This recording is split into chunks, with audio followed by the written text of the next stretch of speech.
নমস্কার, আমি স্বপ্না বলছি। কাকু কাকিমার আটচালায় আপনাদের সাদর অভিনন্দন। আজকে আমি যে গল্পটি পাঠ করতে চলেছি সেটির নাম সোপান। লেখক বিমল করের লেখা সোপান। পাঠে আমি স্বপ্না। প্রথম টাঙায় বাবা মা, পরেরটায় দিদি পুষ্প, শেষের গাড়িটায় আমরা দুজন, হেমদা আর আমি। টাঙায় ওঠার সময় হেমদাকে আমরা গাড়িতে চাপিয়ে দিতে চেয়েছিলাম একবার। পুষ্প রগড় করে বলেছিল, যান না, জোর বেঁধে আসুন গে যান, এখানে কেন? পাল্টা রসিকতা করে হেমদা বলল, দেখো ভাই, প্রত্যাশার জন্যে মানুষ সামনের দিকে চায়। আমি ও গাড়িতে বসলে আমায় যে পিছু দিকে চাইতে হবে। হেমদা পুষ্পর চোখে চোখ রেখে হাসল। পুষ্প কথাটার মানে বুঝতে মুহূর্ত সময় নিল। তারপর হেমদার হাতে চিমটি কেটে দিল জোরে। বলল, আহা, আমাদের টাঙা তিনটি প্রায় ঘণ্টাখানেক হলো ছুটছে। বাবা মার গাড়িটা অনেকটা এগিয়ে গিয়েছিল। সবচেয়ে ভালো গাড়িটায় ওদের বসানো হয়েছে। ভালো গদি না হলে বাবা মার কষ্ট হতো। প্রথমত ওদের বয়স হয়েছে, দ্বিতীয়ত বাবা আজ 7-8 বছর নিজের অস্টিন গাড়ি ছাড়া অন্য কিছুতে চলাফেরা করতে অভ্যস্ত নন। আজকের এই হুজুকে আমরা ওদের জোর করেই টেনে নিয়ে এসেছি। দিদি আর পুষ্পর গাড়িটা মন্দের ভালো। ঝাঁকুনি দিদির সয় না, ভারী শরীরের টান সামলাতে কষ্ট হয়, কখনো কখনো আঁতকে চেঁচিয়ে ওঠে। দিদিদের গাড়িটাকে তাই ধীরে সুস্থে চালাতে বলে দেয়া হয়েছিল। ওরা আমাদের খানিকটা আগে আগেই যাচ্ছে। শেষের গাড়িটা একেবারে লড়ঝড়, যেমন গাড়ি তেমনই ঘোড়া। নড়বড়ে শরীরে শব্দ করতে করতে আমাদের দুজনকে কখনো ডাইয়ে টলিয়ে দিয়ে কখনো বাঁয়ে হুড়মি খাইয়ে গাড়িটা চলেছে। হেমদা মাঝে মাঝে বলছে, অন্তু, নার্ভাস হয়ে না, মহাবস্থানের পথে এটা প্রাইমারি প্রিপারেশন। আমরা পঞ্চপাণ্ডব নই, মহাপ্রস্থানেও যাচ্ছি না। আমরা মজুমদার ফ্যামিলি। সুরেশ্বর মজুমদার, তার স্ত্রী, 2 কন্যা, 1 পুত্র এবং জামাতা। এই মিলিয়ে আমরা 6 জনে একটি গোটা পরিবার। আপাতত চলেছি একটি স্তম্ভ দেখতে, প্রাচীনকালের স্তম্ভ। শীতের রোদ খুব ঘন এবং হলুদ হয়ে এসেছে। যেমন সকাল থেকে নীল অনন্ত আকাশে মাঘের রোদ জাল দেয়া হচ্ছিল, ফুটে ফুটে এখন তার ঘন ও ঠান্ডা হয়ে পুরো একটা স্বর পড়ে গেছে রোদের। দুপুর শেষ হতে চলল। পাহাড়ি বনপথের মেঠো রাস্তা ধরে আমাদের টাঙা তিনটে ছুটেছে। ঘোড়ার গলায় ঘণ্টা বাঁধা আছে, সেই ঘণ্টার ঝুনঝুন শব্দ বাজছে সর্বক্ষণ। মনে হবে আমরা যেন কোনো প্রাচীনকালের তীর্থযাত্রী। এখন আমরা যেখান দিয়ে যাচ্ছি তা যেন পাহাড়তলির মতন, নির্জন নিস্তব্ধ। চোখ মেলে দেখছি কোথাও ঢালু জমি নদীর চরের মতন আদিগন্ত ছড়ানো, ছোট বড় পাথরের বিক্ষিপ্ত স্তূপ, ঝোপঝাড়। কখনো চোখে পড়ছে অরণ্যের হরিৎ শ্যাম পটভূমি। আকাশ মাটির মাঝখানে দৃষ্টি জুড়ে দাঁড়িয়ে আছে। আমরা কখনো উত্তরে দূরান্তে পাহাড়টি দেখতে পাচ্ছি। রৌদ্রকিরণ এবং মেঘপুঞ্জের জন্য তার মাথায় ধোঁয়ার ছটা। কথাচিত একটি গ্রাম, কাঠুরিয়ার বয়েল গাড়ি এবং ছোলার ক্ষেত চোখে পড়ছিল। হেমদা বলল, অন্তু, আমরা বেরাস্তায় চলে আসিনি তো? কোথায় সেই কেভ অফ গুড হোপ চোখে পড়ছে তোমার? হেমদা যেদিন থেকে এই স্তম্ভটার কথা শুনেছে সেদিন থেকেই ওটাকে কেভ অফ গুড হোপ বলে আসছে। আমি অনেকবার বলেছি, তুমি কেপ পাচ্ছ কোথায় হেমদা? ত্রিপাঠীবাবুর কথা মতন ওটা ওয়াটার অফ গুড হোপ বলতে পারো। দিদি বলেছে, সোজাসুজি মিনার বলো না বাপু, যা বুঝেছি তাতে ওটা মনুমেন্ট কি মিনার টিনার হবে। দিদির কথায় পুষ্প হেসে বাঁচেনি, বলেছে, শুনছ, ওটা কোন আদ্যিকালের সৃষ্টি, লোকে তখন মিনার টিনার বুঝত না। তার চেয়ে এরা যা বলে তাই বলো। এরা যা বলতো তাতে আমার কৌতুক বোধ করতাম। এরা বলতো মন্দির। সরল দেহাতি মানুষগুলোর কাছে ইটের ঢিপি মাত্রই মন্দির। ত্রিপাঠীবাবু অবশ্য বলেছিলেন, অনেকে একে নভস্তি বলে। কথাটা আমরা বুঝিনি প্রথমে, পরে বুঝলাম। কোনো কালে কেউ সংস্কৃত ভাষায় বুঝি বলেছিলেন নভে অস্তি, তাই থেকে নভস্তি, অর্থাৎ মিনার চূড়ায় যেন আকাশ ছুঁয়ে রয়েছে, শূন্যে ভাসছে। ত্রিপাঠীবাবু আমাদের নভস্তির গল্পটা শুনিয়েছিলেন তার কাছে। পুষ্প শুনেছিল মতিয়ার কাছে। মতিয়া এবারই চাকর, এখানকারই লোক। আমরা আজ পক্ষকাল এখানে সপরিবারে বেড়াতে এসেছি। ব্যবসা সূত্রে বাবার পরিচিত কেউ তাকে এই স্বাস্থ্যকর নির্জন জায়গাটির কথা বলেছিলেন। বাড়িটি তিনি জোগাড় করে দিয়েছেন। এসে পর্যন্ত আমাদের বিশেষ কেন অসুবিধা ভোগ করতে হয়নি। বাবা পরিপূর্ণ বিশ্রাম নিয়েছিলেন, মা সংসার দেখছিলেন, আর আমরা চারজনে, হেমদা, দিদি, পুষ্প আর আমি, এখানে প্রচণ্ড শীতে যত্রতত্র ঘুরে বেরিয়ে নদী ও ঝর্ণা দেখে হাট মাঠ করে খেয়ে ঘুমিয়ে তাস খেলে দিন কাটাচ্ছিলাম।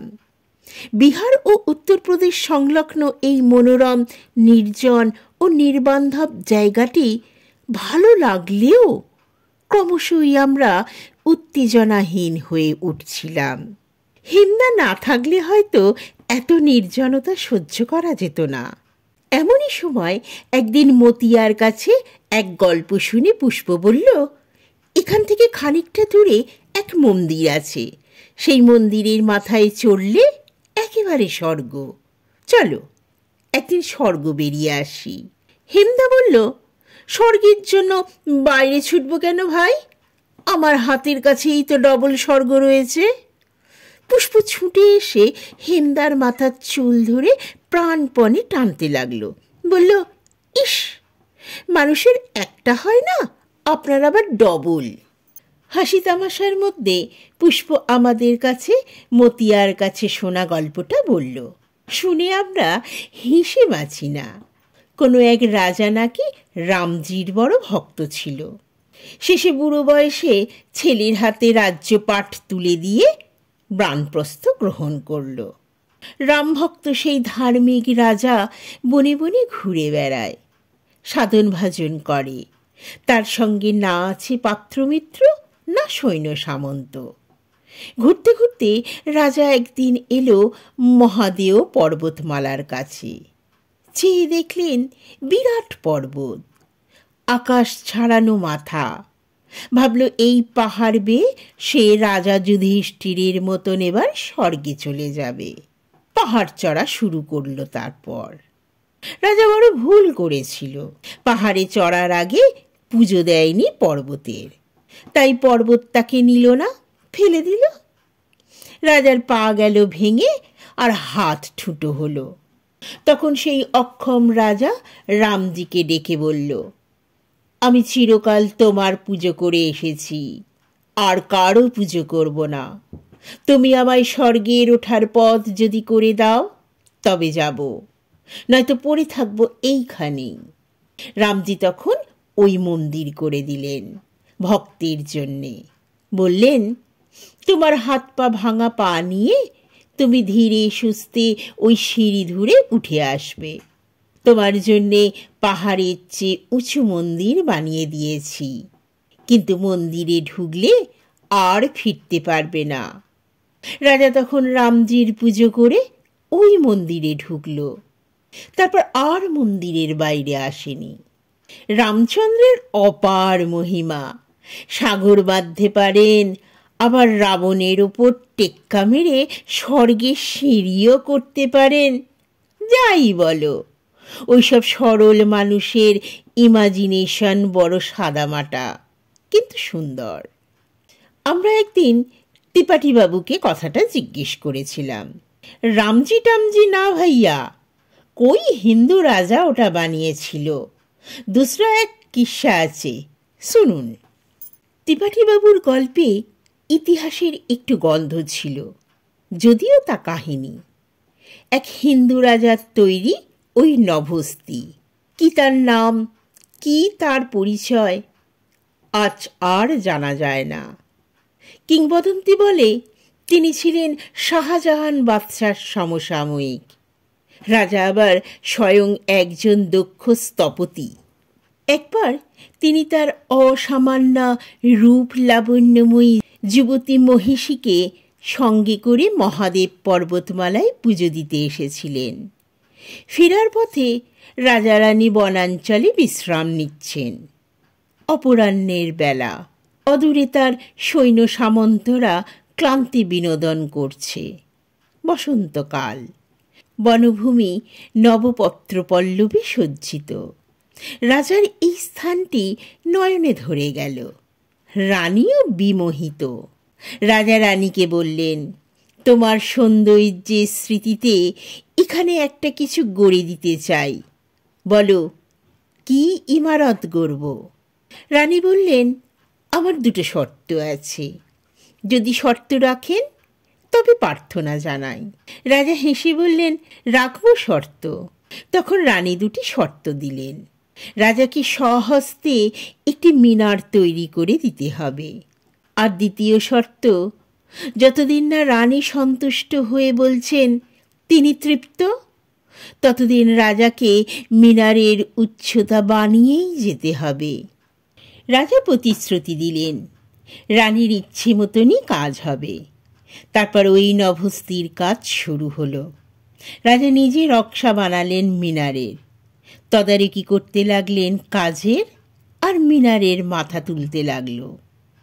মিনারের একটি করে তল শেষ হয়। রাজা নিয়ে আসেন রানীকে। দুজনে উঠে এসে দাঁড়ান শেষ চত্বরে। রাজা সুধন, তুমি তৃপ্ত? রানী বললেন, না, তিনি তৃপ্ত নন। আবার মিনারের উচ্চতা বানানোর কাজ শুরু হয়। রানী ফিরে যান রাজপুরীতে। এমনি করে 7 বছরে 7টি চতুবর বা তলা তৈরি হলো। রানী আসেন, শীর্ষে উঠে দেখেন চারপাশ। তারপর তিনি মাথা নেড়ে বলেন, তিনি এখনো তৃপ্ত নন। আস্তে আস্তে বছর হয়, আস্তে আস্তে বছর যায়। রাজা বৃদ্ধ ও অক্ষম হয়ে পড়েন। রানীও বিগত যৌবনা। অবশেষে রাজা সেই স্থল তৈরি করে রানীকে ডেকে পাঠালেন। তারপরে দুজনে মিনারের মধ্যে প্রবেশ করলেন। আর ফিরে আসেননি, বা রাজা তাকে ফিরতে দেননি। আর রাজা? আমি ত্রিপাঠীবাবুকে জিজ্ঞেস করেছিলাম। ত্রিপাঠীবাবু বলেছিলেন, ভাইয়া জি, রাজা ভি নেহি লौट आया, मालूम मनोरथ पूरन हो गया, সুখ মিলা, শান্তি মিলা। কাহিনী শুনিয়ে ত্রিপাঠীবাবু বলেছিলেন, আমরা যখন বেড়াতেই এসেছি তখন একবার ঘুরে যাই না কেন নভস্তি? গল্প কথায় কত কি থাকে, তাতে কি যায় আসে? अगर जाइएगा तो बहुत आनंद मिलेगा, आसमान ऊंचा ओ ही नवस्ती, अंधार भी भारी मनोरम।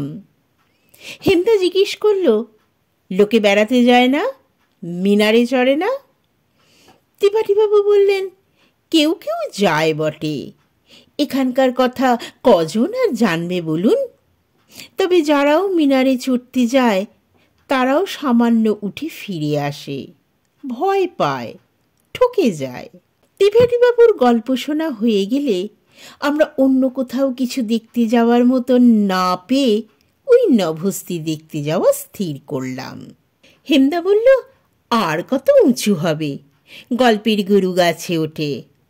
আর যদি একটু উঁচুই হয় ক্ষতি কি, ও ঘষ্টে টোষ্টে উঠে যাব, তারপর না হয় বিছানায় শুয়ে পায়ে তেল মালিশ চালাবো। চলো পুষ্প, মনস্কামনা পূর্ণ করে আসি। টপে চড়লে তো আর তোমায় আমায় ফিরতেই হবে না। হেমদা হেসে বলল। দিদি হেসে বলল, আমায় বাপু তা বলে ঠেলে ফেলে দিও না। হাসির শেষে দিদির মুখে একটু বা লুকোনো বিষাদ নামল। আমরা 6 জনে, সুরেশ্বর মজুমদার আর তার পরিবারবর্গ, মাঘের দুপুরে টাঙায় চড়ে সেই মিনার দেখতে যাচ্ছি। বাবার তেমন ইচ্ছে ছিল না যাবার, মাও নিমরাজি ছিল। আমরা একরকম জোর করেই তাদের দলে টেনেছি। এই ভ্রমণ অন্তত তাদের খারাপ লাগার কথা নয়। হেমদা হঠাৎ চেঁচিয়ে উঠল, অন্তু, ওই যে ওই নর্থের দিকে তাকাও, দেখতে পাচ্ছ? উত্তরের দিকে তাকিয়ে আমি একটি ধূসর মিনার দেখতে পেলাম। আমরা মিনারের কাছে এসে দাঁড়ালাম, টাঙা 3টে চড়াইয়ের নিচে। এতক্ষণে সূর্য হেলে পড়েছে। পশ্চিমের দিকে সামান্য একটি চালা, ওই চালার সামনে একটি গ্রাম্য কূপ। অল্প তফাতে বুঝি একটি গ্রাম আছে, ক্ষুদ্রাতি ক্ষুদ্র গ্রাম। চালাবাড়িতে কেউ ছিল না। ঘরের মধ্যে একটি ধুলো ভরা খাতা, কয়েকটি অর্ধদগ্ধ মোমবাতি পড়ে আছে। টাঙাওয়ালারা বলেছিলেন, আপনারা যান, আমরা দারোয়ানকে ডেকে আনছি। মিনারের চারপাশে আমরা ঘুরে বেড়াচ্ছি। বাবা বললেন, পুরনো টাওয়ার, তবে খুব পুরনো নয়, 100-250 হতে পারে। মা বলল, জায়গাটা বড্ড নিরিবিলি, মন জুড়োয়। পুষ্প মাথা তুলে হাঁ করে মিনারের চূড়া দেখছিল। বলল, দাদা দেখো, মনে হচ্ছে মিনারের মাথাটা হেলে পড়ছে, এক্ষুনি হুড়মুড় করে আমাদের গায়ে পড়বে। হেমদা বলল, ইলিউশন অফ ভিশন। সুবিশাল মিনার, তলার দিকটা জরাজীর্ণ দেখায়। ফাটলে ফুকুরে গুল্ম ও লতাপাতা, চাবড়া ঘাস। মাথা তুলে মিনারের উচ্চতা দেখে আমার মনে হলো না স্থানটি অনধিগম্য। শীতের আকাশ আরও নীল, আরও স্বচ্ছ হয়ে এসেছে। একটা হালকা মেঘখণ্ড চূড়ার মাথার উপর দিয়ে ভেসে যাচ্ছিল। হু হু বাতাস বইছে, বনানীর গন্ধ সেই বাতাসে। লোকটি এলো, এখানকার তদারকি করে, প্রায় বুড়ো। বোঝা গেল পিছনের গ্রামটিতেই থাকে। কদাচিৎ কোনো ভ্রমণকারী এসে পড়লে তার চালাঘরের খাতাটি দেখায়। মোমবাতি বেচে। আমরা মোমবাতি নিলাম না। হেমদা টর্চ এনেছিল সঙ্গে করে। মিনারে ঢোকবার সদর দরজাটির তালা সে খুলে দিল। বিশাল দরজা, বিশাল তালা।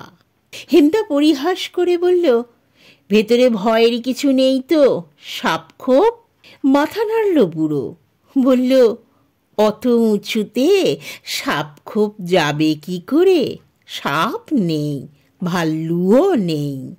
মিনারে নিচুর দিকে পাখির বাসা, পাখি 2-4টে থাকতে পারে, পতঙ্গ 2-5টা। দরজা দিয়ে ঢোকার সময় হেমদা হাসি মুখে আবার শুধল, ওপরে উঠতে কতক্ষণ লাগবে জি? বুড়ো হেমদাকে দেখল কয়েক পলক। আকাশের দিকে হাত বাড়িয়ে মিনার দেখায় নাকি আকাশ? বলল, রামজিকে মালুম। বাবা দরজা দিয়ে প্রথমে ভেতরে গেলেন, তারপরে মা, দিদি গেল, পুষ্প গেল। হেমদা আমায় ঠেলে দিল। আমি হেমদাকে আগে এগোতে দিয়ে পরে একবার বাইরের দৃশ্যাবলী এবং সেই বৃদ্ধের মুখ চকিতে দেখে নিয়ে মিনার অভ্যন্তরে প্রবেশ করলাম। বাইরে অফুরন্ত আলো এবং রোদ থেকে বদ্ধ গৃহে আসায় সহসা মনে হলো সমস্ত আলো দপ করে নিভে গেছে। অন্ধকার যেন অভেদ্য। সামান্য সময় আমরা নড়াচড়া না করে স্থির হয়ে দাঁড়িয়ে থাকলাম।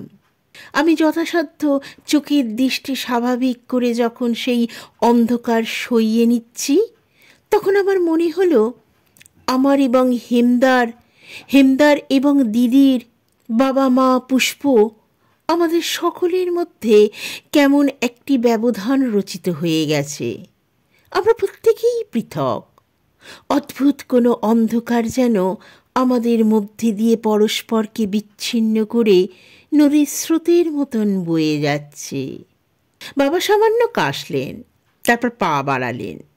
তার হাতে ছড়ি ছিল। ছড়ির শব্দে বুঝলাম তার চোখে এই আকস্মিক অন্ধকার শুয়ে গেছে। তিনি এগুতে শুরু করেছেন। মা, দিদি, পুষ্প একে একে এগিয়ে যেতে লাগলো। আমার চোখে অন্ধকার শুয়ে গেল। মা, বাবা, হেমদা সকলকেই দেখতে পেলাম। যে অন্ধকার অভেদ্য মনে হয়েছিল, সেই অন্ধকার যেন কিছুই না, নিতান্ত দৃষ্টি বিভ্রম। এখন তা অনুভব করে খুব সহজেই পা বাড়ালাম। বাবা, মা, দিদি, পুষ্প সকলেই কথা বলছিল। আমরা সামান্য এগিয়ে যেতেই আলো পেলাম। নিচে বৃহৎ গোল চত্বরটি আমাদের দৃষ্টিগোচর হলো। হেমদা বলল, অন্তু, কিভাবে ভিত তুলেছে দেখেছ? কত বড় সার্কামফারেন্স! মনে হচ্ছে যেন বিরাট একটা গোল পুকুর কেটে বেঁধেছে। বাবা সামান্য কাশছিলেন। দিদিও গলা পরিষ্কার করছিল। নিচের বাতাস বড় ভারী, নিঃশ্বাস নিতে কষ্ট হয়।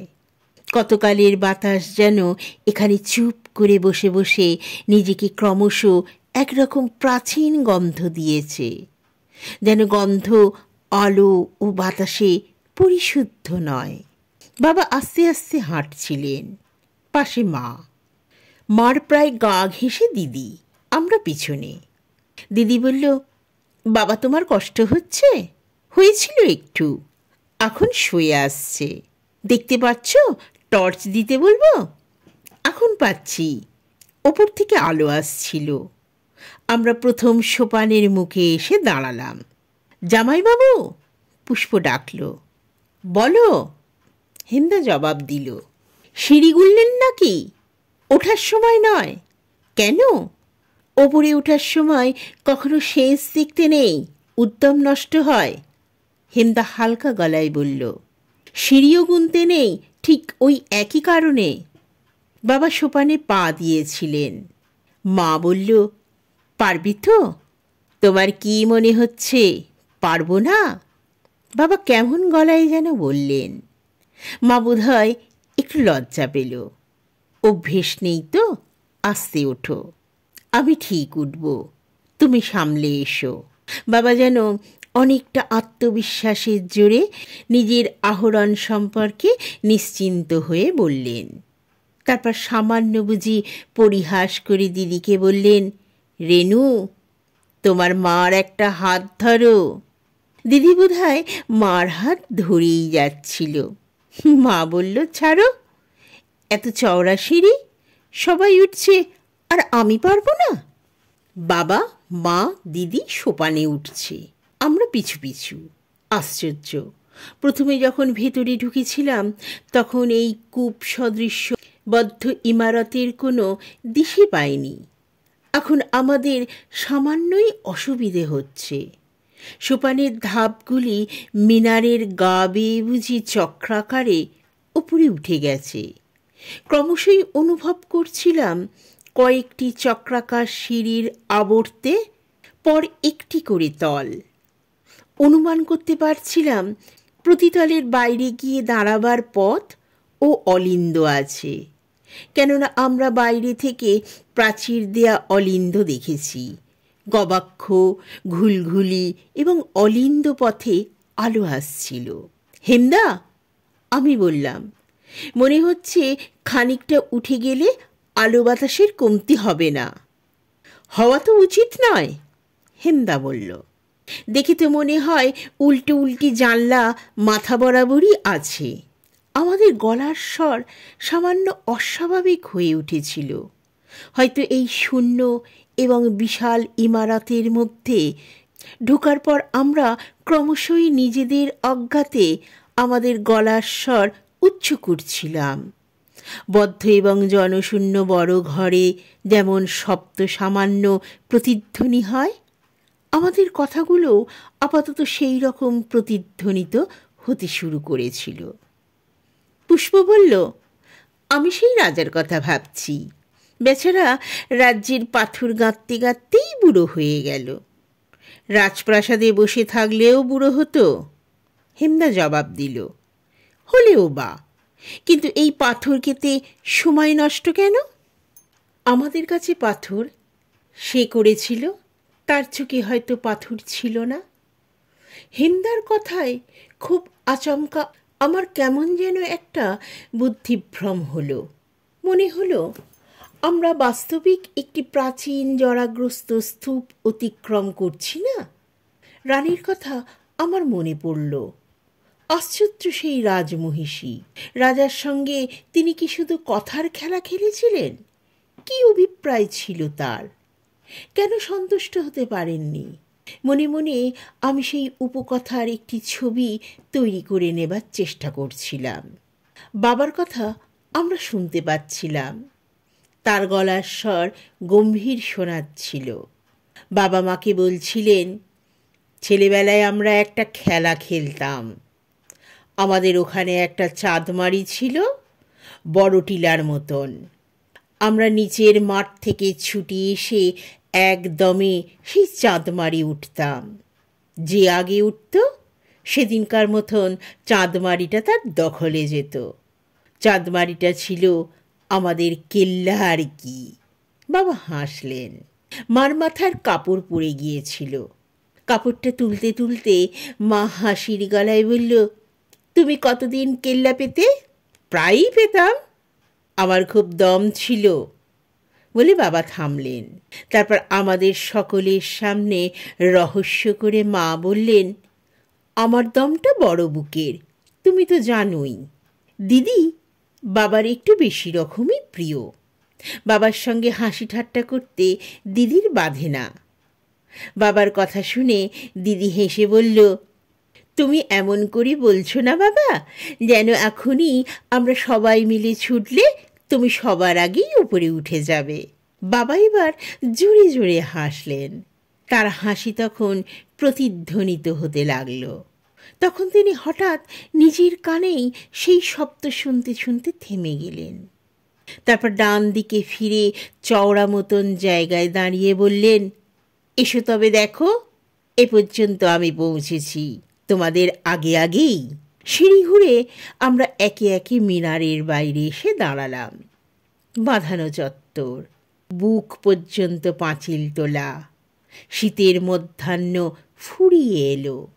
রোদ অনেকটা যেন দোপাটি ফুলের রং নিয়েছে, তার তাঁত মরে এসেছে। এতটা উঁচুতে দাঁড়িয়ে চারপাশ স্নিগ্ধ পরিচ্ছন্ন ছবির মতন দেখাচ্ছিল। দূরে আমাদের সেই তিনটে টাঙা ঘোড়াগুলো মাঠে চড়ছে। প্রান্তর আর তৃণাচ্ছাদিত ভূমিতে রোদ আলস্যভাবে শুয়ে আছে। শীতের বাতাস বইছিল। দূরে পাহাড়, একটি মেঘ আপন মনে ভেসে চলেছে। কয়েকটি বুনো বক শূন্যে চড়ছিল। হেমদা ঘড়ি দেখল, প্রায় 3:30। পুষ্পর কাঁধে জলের বোতল, আমার হাতে চায়ের গোল ফ্লাক্স।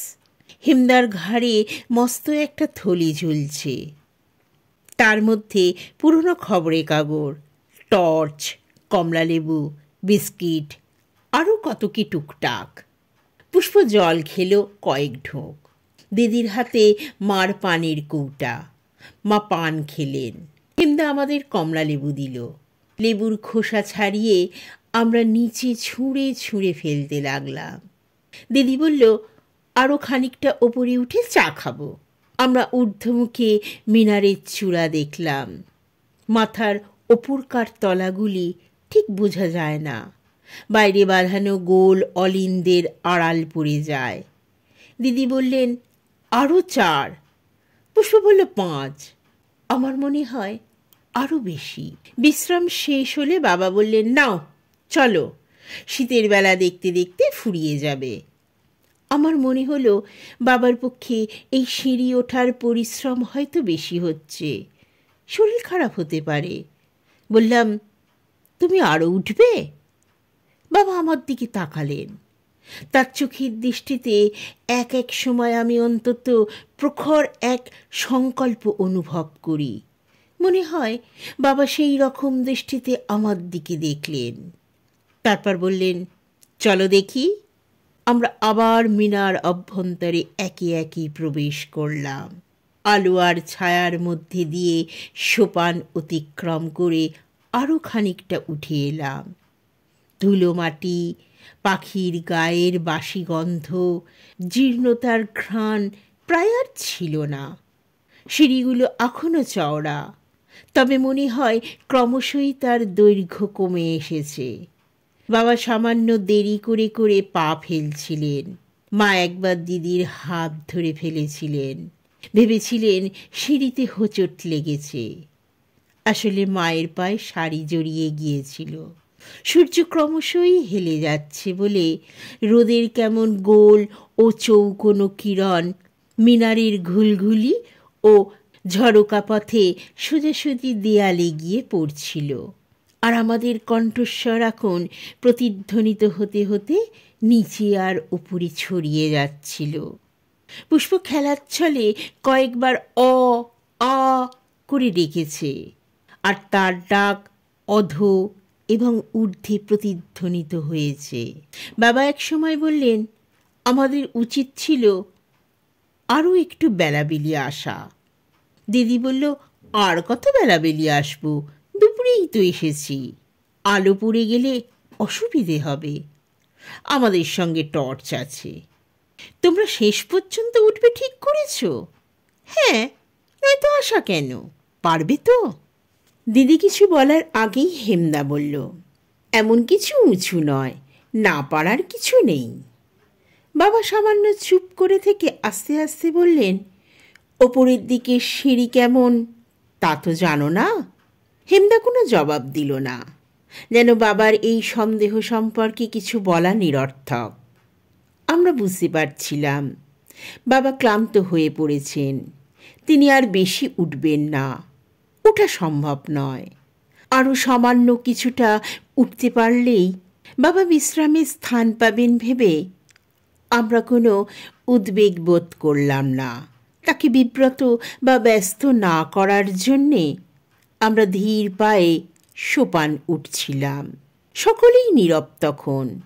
আমাদের পায়ের শব্দ, বাবার ছড়ির শব্দ, স্থূল একটি আলোর বৃত্ত বাবার মাথার ওপর। বাবা সামান্য পরে সেই আলোর বাইরে চলে গেলেন। দিদি একবার ঘাড় ফিরিয়ে মাকে যেন দেখল।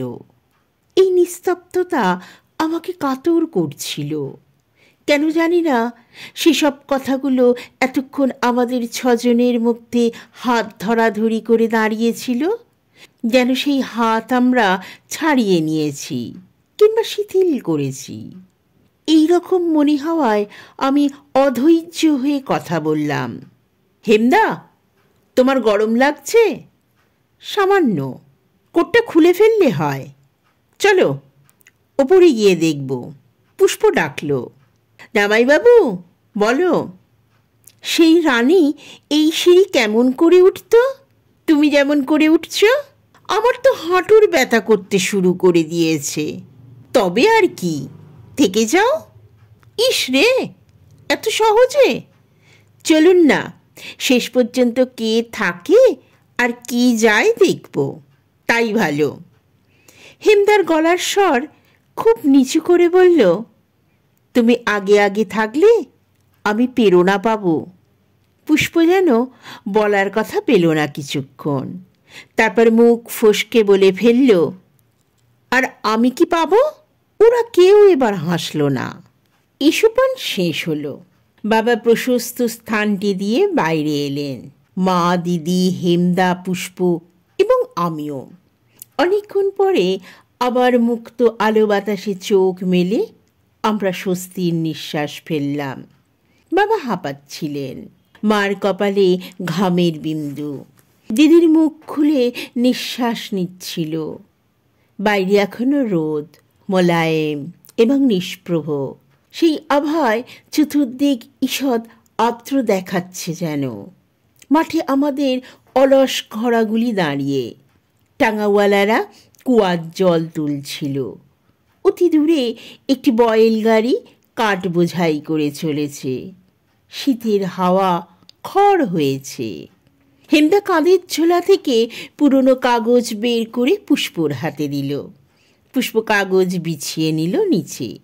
বাবা বসলেন, মা বসলেন, দিদি এবং পুষ্প। আমরা দাঁড়িয়ে থাকলাম। জল খাওয়া শেষ হলে চায়ের কাপ বেরোলো। বাবা শুধুই চা খেলেন, মা চা এবং পান। আমরা কিছু খাবার ও চা খেলাম। বাবাকে পরিশ্রান্ত দেখালেও বিরক্ত দেখাচ্ছিল না। তিনি যেন নিরুদ্বেগে এই বিশ্রাম উপভোগ করছেন। তার মুখে একটি অবসাদমোচনের আলস্য ভাব। মিনি করা সিগারেটের কেস থেকে সিগারেট বের করে ধরিয়ে মৃদু মৃদু ধোঁয়া টানছিলেন। কখনো আকাশ দেখছিলেন, কখনো মাকে, কখনো আমাদের। আকাশে একটি মনোরম অলক্ত মেঘ ভেসে এসেছে। বিহঙ্গহীন শূন্যের কোথাও বুঝি অপরাহ্নের মায়া জমেছিল। আমরা একে একে পূর্ণযাত্রার জন্য প্রস্তুত হয়ে উঠলাম। দিদি বলল, বাবা তুমি তাহলে এখানে বসছ? হ্যাঁ। আমি আর পারবো না, দিস ইজ মাই লিমিট।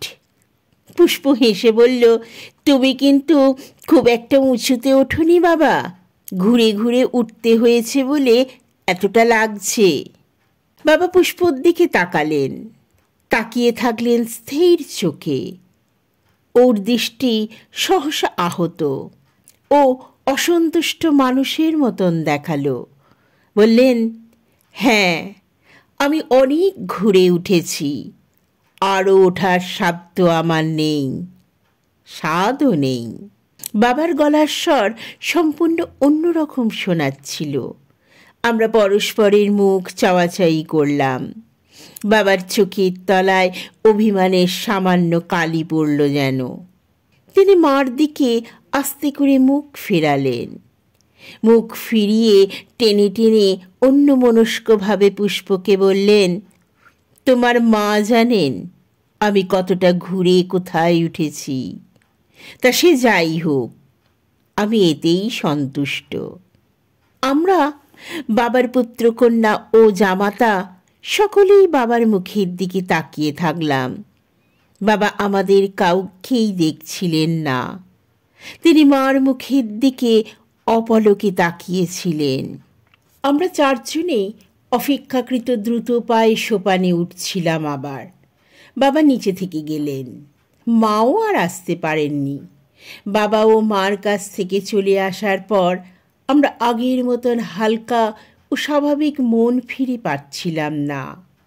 কেউ কারুর কাছে প্রকাশ করছিলাম না যে আমরা কোথাও যেন একটি অন্যমনস্কতা নিয়ে আপাতত সিঁড়ি ভেঙে ওপরে উঠে যাচ্ছি। অথচ বুঝতে পারছিলাম আমরা বাবা আর মার কথা ভাবছি। বাবার বিষয়ে দিদির দুর্বলতা সবচেয়ে বেশি। তিনি কিছুক্ষণ চুপ করে থাকতে পারল না। বলল, আমার জ্ঞান হওয়া থেকে এখনো পর্যন্ত আমি বাবাকে দেখেছি। আমি জানি বাবার সবটাই নিজের করা। বাবার বিষয়ে দিদির দুর্বলতা সবচেয়ে বেশি। দিদি বেশিক্ষণ চুপ করে থাকতে পারল না। বলল, আমার জ্ঞান হওয়া থেকে এখনো পর্যন্ত আমি বাবাকে দেখছি।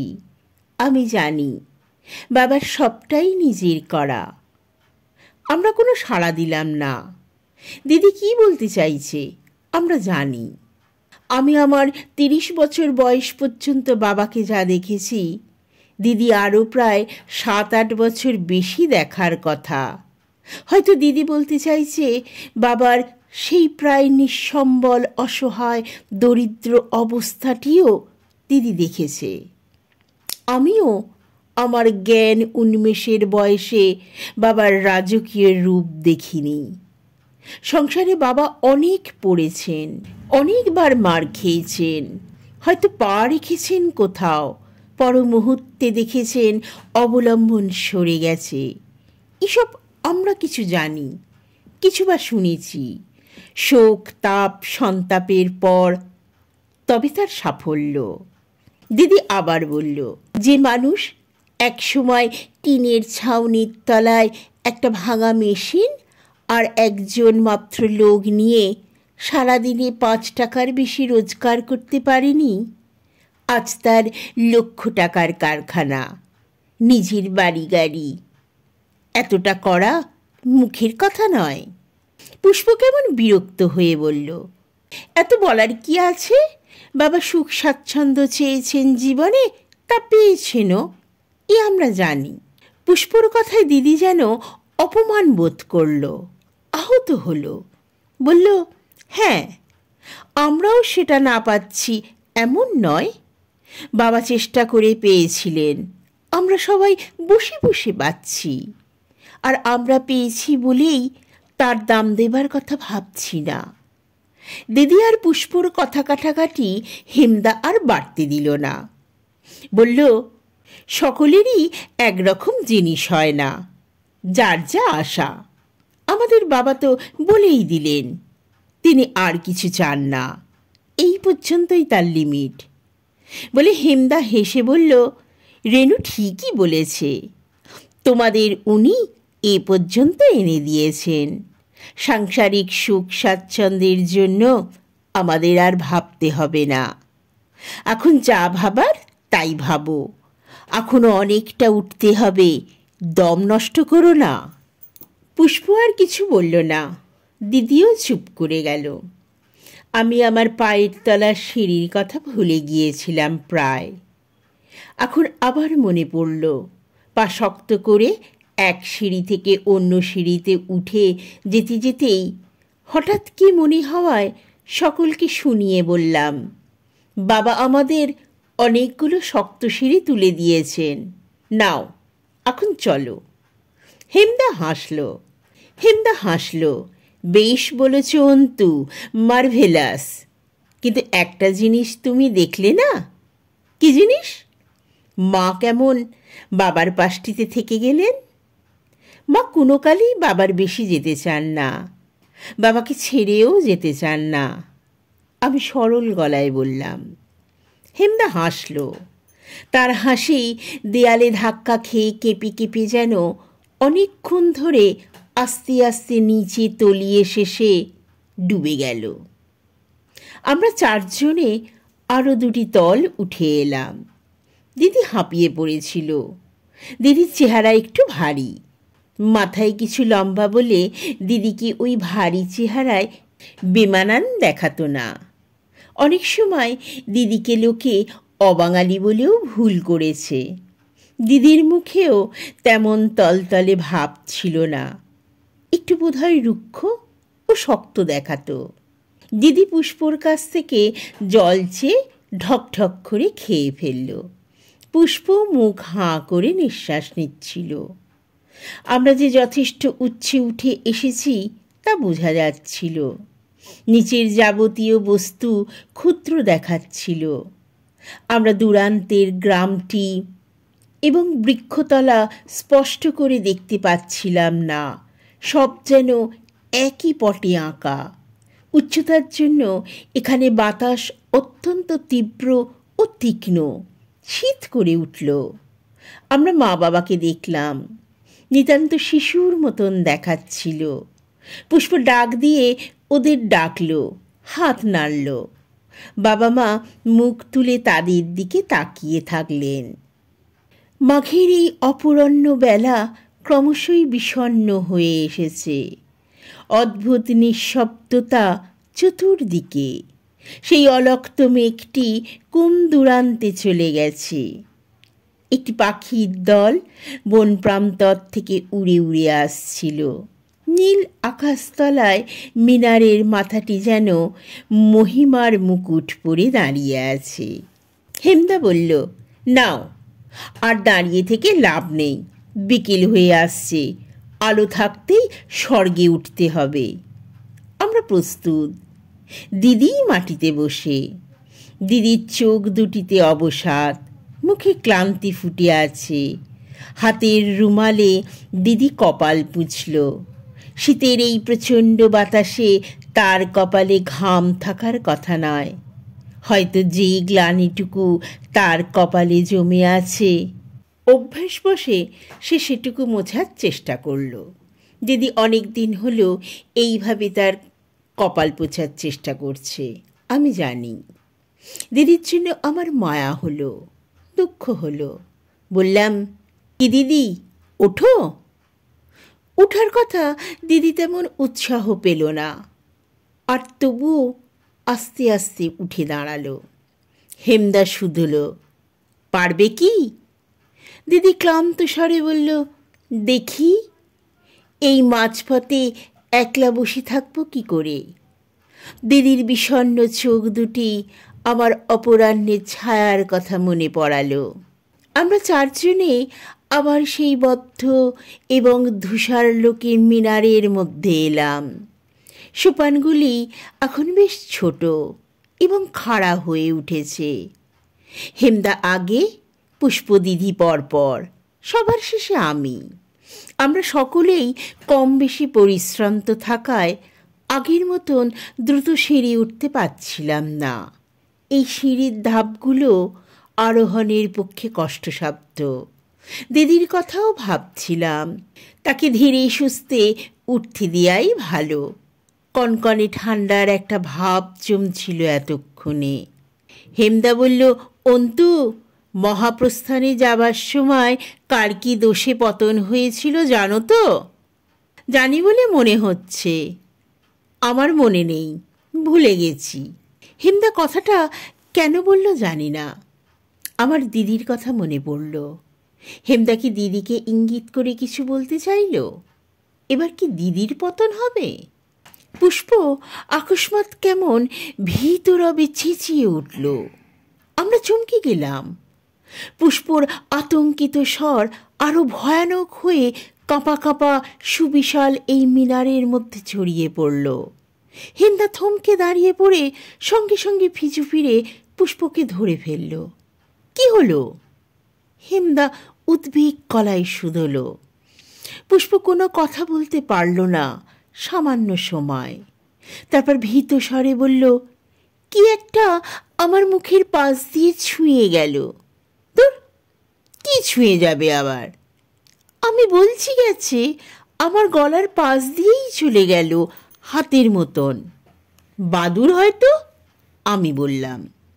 হেমদা ঝোলা থেকে টর্চ বের করে আলো ফেলল। কই, কিছু নেই তো, অন্ধকারে কোথাও লুকিয়ে রয়েছে, পুষ্প বলল। যাক, নাও চলো। আরও খানিকটা উঠে আসতেই আমরা আচমকা একটি ঘরের মধ্যে পৌঁছে গেলাম। মনে হলো সিঁড়ির বাঁকে একটি ছোট্ট ঘর, তার দুদিকে উন্মুক্ত পথ। তৃতীয় পথে আমরা এসেছি। আমরা ডান দিকের পথে এলাম। সামনে নিকষ কালো অন্ধকার। বাঁ দিকের পথে গেলাম। অটুট আধার, যেন অন্ধকারের প্রাচীর গাঁথা আছে। হেমদা টর্চ জ্বালল। আলোয় অল্প অল্প বোঝা গেল উভয় পাশেই ক্ষুদ্রাকার ঘর। ঘরগুলির দুপাশেই দুটি দরজার মতন পথ। ডান দিকের ঘর ধরে এগিয়ে যেতে আবার একটি সামান্য আকারের ওই রকম পথওলা ঘর চোখে পড়ল। আমরা আর বাইরের আলো পাচ্ছিলাম না। হেমদা বলল, অন্তু, আমার মনে হচ্ছে একটা বড় গোলক ঘরকে যেন 4-5 ভাগে ভাগ করে প্রত্যেক ঘরে দুটি করে দরজা করা হয়েছে। কেন? দিদি যেন কি বলতে যাচ্ছিল। পুষ্প হঠাৎ বলল, আমার কেমন লাগছে, আমরা যেন পাতালে নেমে গিয়েছি। কি অন্ধকার, আমার ভয় করছে। জামাইবাবু, বাইরে চলুন। হেমদা কোনো জবাব দিল না, কি যেন ভাবছিল চুপ করে দাঁড়িয়ে। শেষে বলল, আমার বিশ্বাস এই গোলক ধাঁধার মধ্যে দিয়ে কোনো একটা পথ চূড়ায় উঠে গেছে। হয়তো সামান্য আর একটু পথ বাকি আছে আমাদের। কিন্তু হঠাৎ এখানে এরকম বেয়ারা ঘর করবার কারণ কি? আমি শুধালাম। কি জানে, হয়তো ওপরে কনস্ট্রাকশনের জন্য। আসলে অন্তু, এগুলো ঠিক ঘর নয়, পথও নয়, খিলান। খিলান বড় বেশি, তাই ধাঁধার মতন দেখাচ্ছে। দিদি বললে, আমার দম বন্ধ হয়ে আসছে, বাইরে চলো। তাহলে? হেমদা হাসল। এই পর্যন্ত? এত কাছাকাছি এসেও ফিরে যেতে হবে? আমার ফেরার ইচ্ছে ছিল না। যদি এমনই হয়, প্রায় আমরা চূড়ার কাছে পৌঁছে গেছি, তবে এখান থেকে ফিরে যাওয়ার জন্য আমার বারবার আফসোস থাকবে। আমি বললাম, হেমদা, দিদিরা বাইরে অপেক্ষা করুক, চলো আমরা যাই। হেমদা বলল, তাই ভালো, তার আগে বাইরে তো যাই। আমরা বাইরে আসার জন্য একটি একটি করে দরজা পেরোলাম, কিংবা সেই বিসদৃশ্য খিলানগুলি অতিক্রম করছিলাম। হেমদার হাতে টর্চ। আমরা চারজনে গায়ে গায়ে পিছু পিছু চলেইছি। অথচ কি আশ্চর্য, বাইরের আলো পাচ্ছি না, পথ পাচ্ছি না। ক্রমশই দিদি ভীত হচ্ছিল, পুষ্প অধৈর্য হয়ে উঠছিল, আমারও কেমন উদ্বেগ জমছিল ক্রমশ। দিদি বিড়বিড় করে বলল, ছি ছি, কি ভুল করেছি, এখানে কেন এসেছি? পুষ্প কাতর হয়ে বলল, জামাইবাবু, বাইরে চলুন, আর পাচ্ছি না। আমরা বাইরের পথ পাচ্ছিলাম না। প্রতিবার ভাবছি, এই খিলানের আড়াল পেরোলে বাইরের আলো আমাদের পথ দেখিয়ে ডেকে নেবে। প্রতি মুহূর্তে ভাবছিলাম, আমরা আমাদের পথটুকু পেয়ে যাব, অথচ আমরা এই রহস্যময় গোলঘরটির কোনোটির অংশের মধ্যে ক্রমাগত ঘুরে বেড়াচ্ছিলাম। যত সময় বয়ে যাচ্ছিল, আমরা পথ হারানো প্রতীকের মতন গুহার মধ্যে নিক্ষিপ্ত পশুর মতো ততই অধৈর্য ও হতাশ হয়ে কেমন অদ্ভুত এক শঙ্কা অনুভব করছিলাম। দিদি চিৎকার করে কি যেন বলল, তারপর নিজেই সেই অদ্ভুত চিৎকারের বিচিত্র প্রতিধ্বনি স্তব্ধ হওয়ার আগেই পাশের দরজার দিকে ছুটে গেল। দিদি ওখানে আলোর আভাস থেকে ভেবেছিল বাইরের পথ পেয়েছে।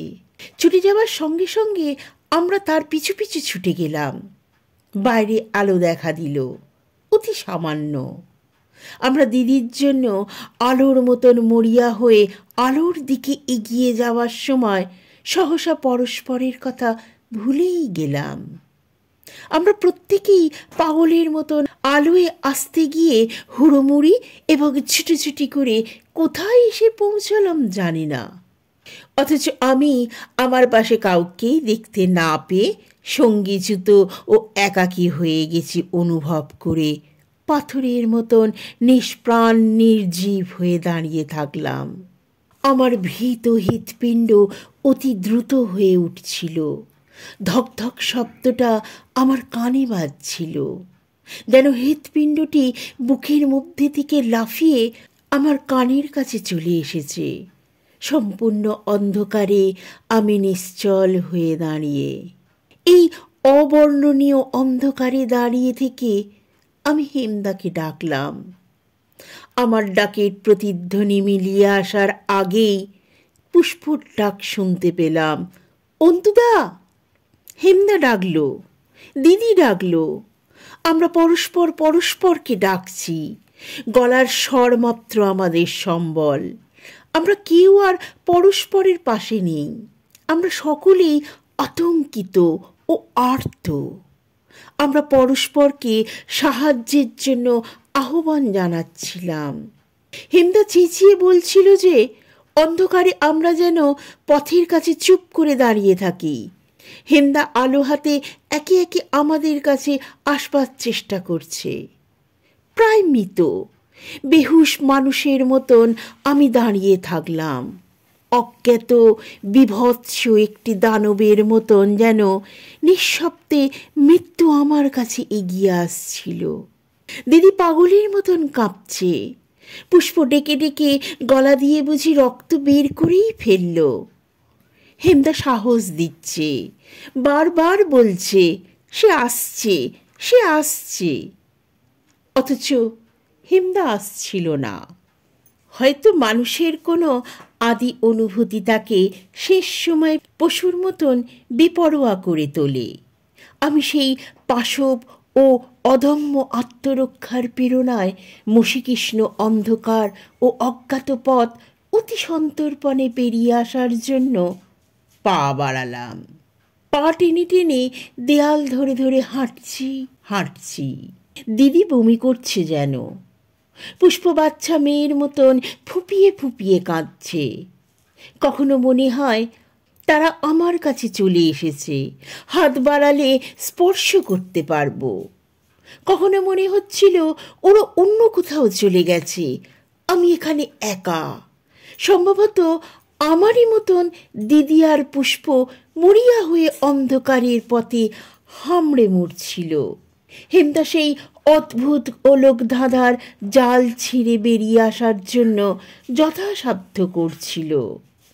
ক্রমশই আমাদের গলার স্বর বসে এলো। আমরা ক্লান্ত ও হতাশ হয়ে নীরব হয়ে নিস্তব্ধতা বিরাজ করলে এই স্থানটি যেন তার পরিত্যক্ত মহিমা ফিরে পেল। কতক্ষণ পরে জানি না, সহসা আলো দেখতে পেয়ে আমি হেমদাকে ডাকলাম। হেমদা আমায় ডাকলো। পুষ্প সাড়া দিল। দিদির কথা ভেসে এলো। আমরা কি যে কোথা থেকে বেরিয়ে ছুটে আলোর সামনে আসছিলাম জানি না। পাগলের মতন ছুটে আসতে গিয়ে পুষ্প হেমদার গায়ের উপর হুড়মি খেয়ে পড়ল। ঠক করে শব্দ হলো। হেমদার হাতের টর্চ মাটিতে পড়ে গেল। আবার অন্ধকার। হেমদার মুখ থেকে আর্ত শব্দ হলো, যা। মাটিতে বসে হামড়ে হামড়ে হেমদা টর্চ কুড়িয়ে ঝাঁকালো, হাতের তালুতে ঠুকলো, নাড়ল চাড়ল। তারপর আতঙ্কের স্বরে বলল, বাল্বই ভেঙে গেছে। টর্চের আলোটুকুতে আমাদের জীবন মরণ নির্ভর করছিল। আমি অনুভব করলাম আমার ওই হাত পা মাথা মুখ দৃষ্টি, এমনকি আমার হৃৎপিণ্ড, আমার যা আছে কিছু না কিছুই নয়, ওই বাইরের আলোটুকুই আমার জীবন। সেই আলো নিভে গেলে আমি মৃত্যু ভয়ে শিহরিত হলাম। তারপর কি ঘটেছিল আমি সুস্থ চেতনায় কিছুই অনুভব করতে পারছিলাম না। কখনো হারিয়ে যাচ্ছিলাম, কখনো আমার পাশে কাউকে অনুভব করছিলাম। পুনরায় কি নিষ্ফল চেষ্টা, ব্যর্থ উদ্যম, বারবার পরস্পরকে আহ্বান। অন্ধকারের মধ্যে আমি একটি নাগরদোলায় চড়ে আছি যেন। নাগরদোলাটি ঘুরছে, কখনো আমায় ওপরে তুলছে, কখনো আবার নিচে ফেলে দিচ্ছে। অবশেষে আমার মনে হলো আমি যেন একটি ঘুরন্ত খোপ কাটা জালিঘরের মধ্যে একটি খোপে বন্দী। সমস্ত কক্ষটি প্রতিটি খোপ ঘুরছে ক্রমাগত, এবং আমি পাশের খোপে যেতে গিয়েও পারছি না। কখনো দিদি আমার কাছে এসে পড়ছে, তাকে হাত ধরে টেনে নেবার আগেই সে চলে যাচ্ছে। কখনো হেমদা, কখনো পুষ্পকে আমি ছুঁতে গিয়েও ছুঁতে পারছি না। এমন সময় হেমদা দিদিকে আমার কাছাকাছি কোথাও অনুভব করলাম। দিদি প্রলাপের মতন কথা বলছে। আমি জানি তুমি ইচ্ছে করেই আমার দিকে আসছো না। আমি তোমার হাত ধরতে পেয়ে যদি বেঁচে যাই, তাই তুমি হাত গুটিয়ে আছো। আমি তোমায় খুঁজে পাচ্ছি না রেনু। ও তো পুরনো কথা। তুমি কি খোঁজো? কাকে খোঁজো? আমি জানি, তুমিও তো খুঁজেছিলে। পাইনি, আমার কপাল। তবে আর কি, যার যা কপাল। দিদির গলা আর উঠল না। হয়তো সে মুখ বুজে কাঁদছিল। দিদিকে এই সময় আমি কিছু বলতে চাইছিলাম, তাকে খোঁজার জন্য হাতড়ে কোথায় এলাম জানি না। দিদি, দিদির সাড়া নেই। কয়েকবার ডাকলাম, দিদি দিদি, দিদি সেখানে ছিল না। সে কোথায় থেকে গেল জানি না। দীর্ঘ সময় পরে আমি আবার দুটি মানুষের চাপা কণ্ঠস্বর শুনতে পেলাম। এত ভয় পাচ্ছ কেন? আমার হাত ধরার চেষ্টা করো, চেষ্টা করো। যাব কোথায়? পুষ্পুর গলা প্রায় বন্ধ হয়ে গেছে। কোথায় যাব? হেমদা বলল। কোথায় আজ যেতে পারি? পারবো। আমরা বেরোবার পথ খুঁজছি, একবার যদি পাই। আমি আর স্বর্গে যেতে চাই না। পুষ্প, তুমি ভয় পেয়েছ, এত ভয় কেন? আর একটু কাছে এসো, আমি তোমায় কোথাও নিয়ে যাব। কোথাও। আমি হেমদাকে ডাকতে গিয়েও ডাকতে পারলাম না। আমার গলা বন্ধ হয়ে এলো। রাতে ঘুমের মধ্যে পথ হাঁটলে যেমন নিদ্রিত ব্যক্তির কোনো অনুভব থাকে না, আমারও কোনো চেতনা ছিল না। আমি অচেতনায় হাঁটতে হাঁটতে, হাতড়াতে হাতড়াতে, পা ফেলতে ফেলতে কোথায় এসে পৌঁছলাম জানি না।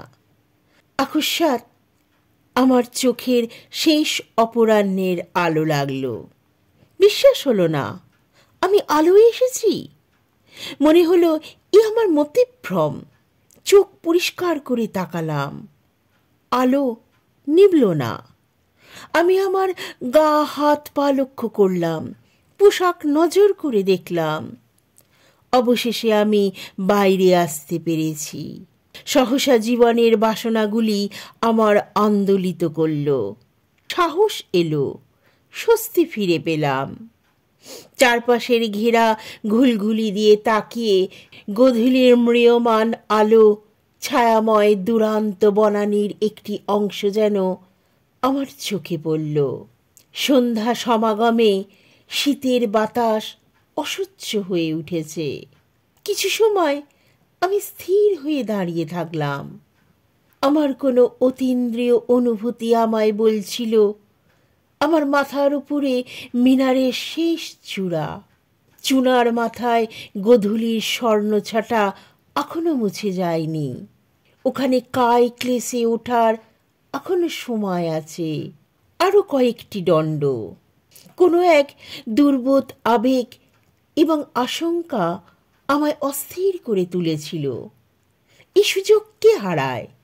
অনেক কষ্টের পর, অনেক ভ্রম এবং বহু অনিশ্চিত সোপান পেরিয়ে আমি এখানে এসেছি নিতান্ত সৌভাগ্যবশে। এখান থেকে ফিরে যাওয়া মূর্খতা। বাবার কথা মনে পড়ল। তিনি এক জায়গায় উঠে এসে বসে আছেন। মার মুখ আমার চোখের সামনে ভাসল। মা বাবা পাশাপাশিই আছেন, যেন জীবনে মা সঙ্গদান ভিন্ন অন্য কিছুর আশা করেনি। দিদি অনেক আগে থেকেই ক্লান্ত, তবুও সে মাঝপথে থাকতে ভয় পেয়ে হেমদার কাছাকাছি উঠে আসতে চেয়েছিল, পারেনি। দিদি তার কপাল মুছতে পারল না। প্রথম যৌবনে গ্লানি তার কপালে লেগে আছে। দিদি মর্যাদার মোহে এবং আত্মরক্ষার্থে যেখান পর্যন্ত এসেছিল সেখানে এসে থেমে গেছে। হেমদা তাকে খুঁজে পায় না। পুষ্প স্বর্গ চায় না। সে কি চায় জানি না। সে নিজের শঙ্কিত বাসনার অবসান চায় হয়তো। হয়তো সে চতুর, প্রতিদ্বন্দ্বীর মতন চরম জয় চায়। আমি জানি না সে কি চায়। হেমদা অতি গোপনে তার জীবনের কোনো নিষ্ফল বাসনা পূর্ণ করতে চায় বুঝি। সে শুধু পথ খোঁজে। নিজেকে নিঃসঙ্গতম মানুষ অনুভব করার পর যে বেদনা হওয়া সম্ভব, আমি এমন সেই বেদনা অনুভব করছিলাম। আমি সকলকে পরিত্যাগ করেছি, সকলের সহযাত্রী হয়ে যাত্রা শুরু করে অবশেষে একাকী এখানে এসেছি। আমি চেষ্টা করব শীর্ষচূড়ায় পৌঁছে যেতে। খুব সন্তর্পণে আমি গোধূলির আলোটুকুকে একটি পথের আশায় চতুর্দিক লক্ষ্য করতে লাগলাম। সুউচ্চ প্রাচীর এবং সামান্য মাত্র ঘুলঘুলির জন্য কিছু দৃষ্টিগোচর হয় না। অনুমানে আমি পথ হাতড়াচ্ছিলাম। সেই রাজ্যত্যাগী বৃদ্ধ রাজার কাহিনী আমার মনে পড়ল। তিনি খঞ্জ এবং অক্ষম হয়েও চেষ্টা করেছিল স্বর্গারোহণ করার। তিনি কি পেরেছিলেন শীর্ষে পৌঁছতে? আমার ত্রিপাঠীবাবুর কাহিনীও মনে পড়ল। সেই রানী প্রকৃতি কি চেয়েছিলেন? কোনো অসামান্য তৃপ্তি? কতটা উচ্চতায় এসে তিনি তৃপ্ত হয়েছিলেন? নাকি রাজা দেখেছিলেন রানীকে তৃপ্ত করা অসাধ্য, তাই সাধ্য মতন চেষ্টার পর রানীকে আর ফিরে যেতে দেননি। গোধূলির আলো ক্রমশই ম্লান হয়ে আসছিল। আমার বুক অবসিত আলোর দিকে তাকিয়ে ক্রমশই দ্রুত ও ভয়ানক হয়ে উঠছিল। আর সামান্য পরে আলো মুছে যাবে, আমি শীর্ষ দেশে উঠতে পারবো না। কে যেন আমায় বলছিল, তাড়াতাড়ি করো, সময় ফুরিয়ে এলো। আশ্চর্য এক আবেগ আমায় উত্তেজিত ও ব্যাকুল করছিল। আমি পাগলের মতন সামান্য মাত্র পথ খুঁজছিলাম, কোনো রকমে যেখান দিয়ে চলে যেতে পারবো। আমার কেমন দৃঢ় বিশ্বাস জন্মে গিয়েছিল, আর কয়েকটি সোপান শেষেই শীর্ষচূড়া। সেখানে পৌঁছতে পারলে আমার সমস্ত শ্রম সার্থক হবে। যেন গোধূলিটুকু এখনো পৃথিবীতে বেঁচে আছে। সেই শেষ আলোয় আমি জ্ঞানে অজ্ঞানে, বেদনায় ব্যাকুলতায়, দুঃখে হতাশায় ও আঘাতে যা বুঝেছি হয়তো তা দেখতে পাব। অব্যক্ত কোনো যন্ত্রণায় এবং ভয় তাড়িত ব্যাকুলতায় বারবার উন্মত্তের মতন, ভিক্ষুকের মতন, শিশুর মিনতির মতন, যুবকের প্রেম কাতরার মতন এবং বৃদ্ধের ভগবত প্রার্থনার মতন আমার পথটুকু আমি খুঁজে ফিরলাম। হয়তো আমি কোনো প্রচণ্ড আক্রোশে বা বিক্ষত যন্ত্রণায় চিৎকার করে কেঁদে উঠে কিছু বলতে যাচ্ছিলাম। সহসা গোধূলির অন্তিম আলোটুকু আমার চোখে মরে গেল। অন্ধকারে আর কিছু দেখা গেল না। আমি স্তব্ধ হয়ে দাঁড়িয়ে থাকলাম।